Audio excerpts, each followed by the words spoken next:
Bonjour à tous, je suis Rita de la chaîne Ayurnatur, la chaîne de Ayurveda et de naturopathie. Et dans cette vidéo, je vais vous expliquer comment méditer. Alors, je vous ai fait une vidéo précédente où je vous explique pourquoi méditer, en fait, pour avoir une vie plus zen et pour avoir des effets vraiment dans votre quotidien. Et là, je vais vous dire comment faire, en fait, parce qu'il faut que ça reste pratique. Ok? Alors, je vous disais dans la vidéo précédente qu'il y a différentes techniques. Donc vous pouvez utiliser ce que vous voulez, ce que vous correspond le plus. Je vais vous expliquer un petit peu les bases.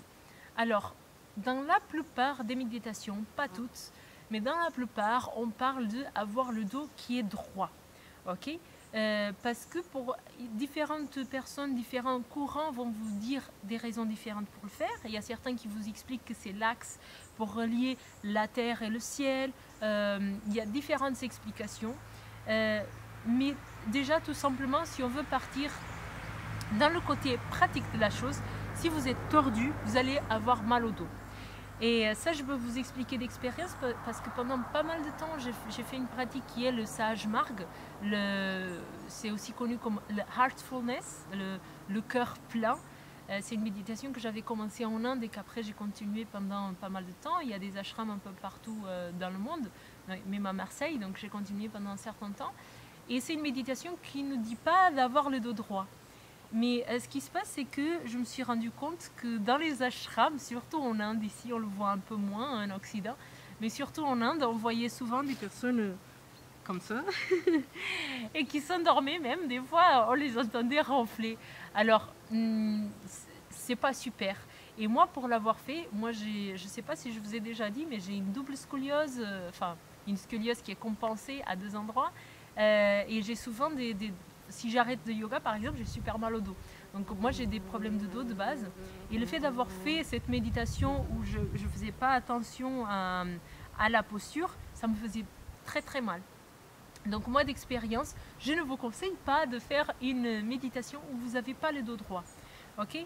Donc l'idée c'est quoi? C'est de trouver une posture où vous arrivez à avoir le dos droit, mais sans être dans la tension. Ok? Donc là, par exemple, c'est une posture avec laquelle je suis très confortable, mais parce que j'ai fait le yoga depuis petite. Okay, donc il y a différentes postures. Donc maintenant, normalement, c'est comme ça. Ou sinon, c'est important de changer la posture, parce que là, il y a une jambe qui est plus haute que l'autre dans cette posture-là. Il y a des personnes qui se mettent en lotus, il faut être confortable. On peut se mettre aussi en ce que les Japonais appellent le seiza. Okay, on peut se mettre sur une chaise tout simplement avec le dos droit. Ok, ma grand-mère elle fait ça par exemple. J'ai fait des vidéos avec ma grand-mère. Je pense que vous les avez vues. Elle a 100 ans, elle pratique encore sa méditation. À sa façon, elle le fait sur une chaise par exemple où elle a le dos droit. Donc ça c'est une chose de base où je vous conseille vraiment de faire attention d'avoir le dos droit, parce que moi de mon expérience c'est pas terrible quand on ne le fait pas. Okay.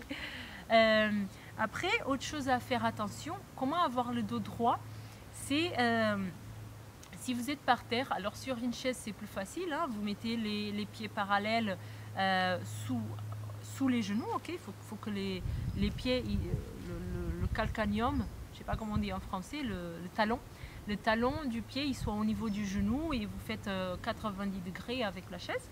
Ok. Si vous êtes par terre, alors vous pensez à mettre bien vos ischions. Ischions, c'est les deux petits os qu'on sent au niveau du bassin. Okay, il y a deux petits os qui sortent. Donc on s'assoit bien sur eux. Okay, quand on s'assoit sur eux, alors je vais vous expliquer comme une fille que j'ai rencontrée dans une méditation Vipassana en Inde. Elle m'a expliqué, j'ai trouvé ça très rigolo. Elle a dit, vous mettez les deux petits os par terre, vous prenez le gras de votre arrière et vous le mettez le plus arrière possible. Alors moi, j'ai pas beaucoup de gras, mais ce que je mets bien derrière. Et après, vous restez en position. Vous mettez les deux mains sur les genoux, ok, et comme ça, vous ne pouvez pas tomber en avant parce que vos bras ils sont là. Vous pouvez mettre vers le bas aussi. Vous ne pouvez pas tomber en arrière parce qu'il y a le gras de votre arrière qui vous protège. Il faut juste penser à votre menton, ok, Parce que sinon, si on s'endort un petit peu pendant la méditation, il a tendance à diminuer. Et si on part un petit peu dans nos pensées ou dans nos choses, ça a tendance à partir vers le haut. Donc c'est la seule chose à laquelle on doit faire attention pendant la méditation. Si on fait cette technique qu'elle m'a appris, c'est vraiment au menton. Et c'est vrai que moi je le pratique ça, je l'enseigne aux personnes qui me demandent comment faire la méditation. Et c'est quelque chose qui marche pas mal. Ok. Donc après, faire petite attention au menton. Les jambes, ne vous préoccupez pas de ça, ok. Il faut être confortable. Moi, je suis confortable comme ça parce que voilà, c'est ma façon. Je suis même plus confortable qu'assise sur une chaise, mais c'est à vous de voir comment vous êtes bien. Là, je suis un peu tordue parce que le sol il est tordu. Ok.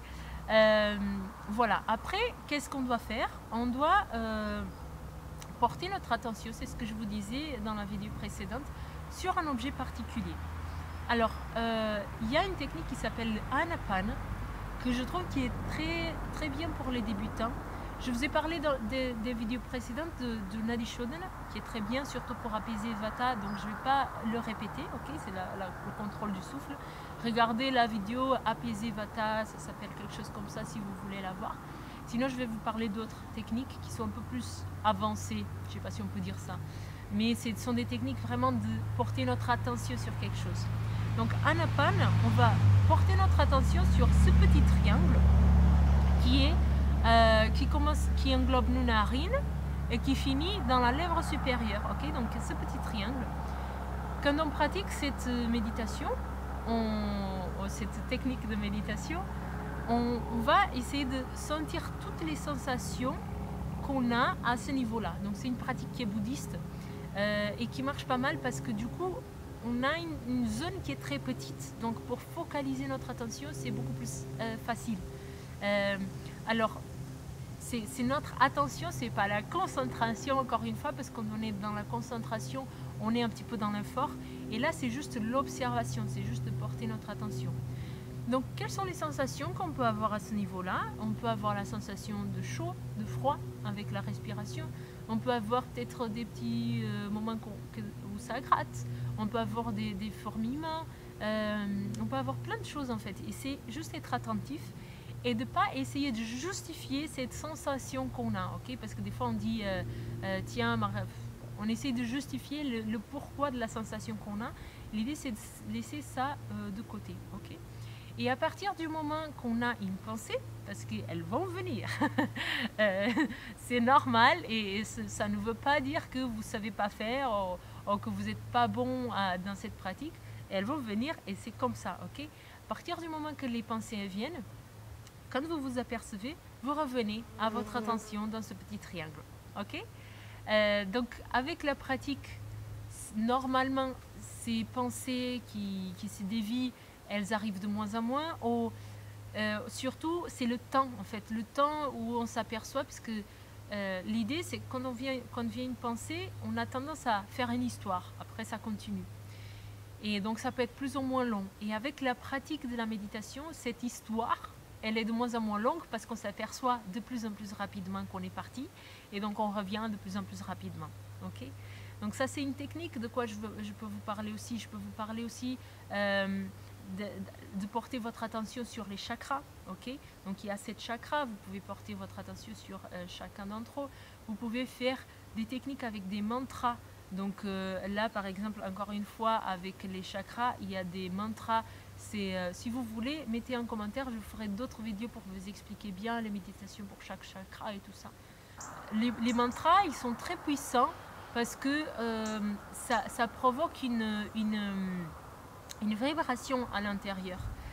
Mon bébé, par exemple, des fois quand il se réveille la nuit, je le pose sur moi et je fais des mantras et il se calme tout de suite. C'est rigolo. Le Om, c'est une méditation assez puissante. Alors certaines personnes disent qu'il ne faut pas abuser du mantra Om parce que ça nous connecte avec le cosmos et donc ça nous éloigne de notre pratique et de notre vie terrestre. Mais le Om, Aum,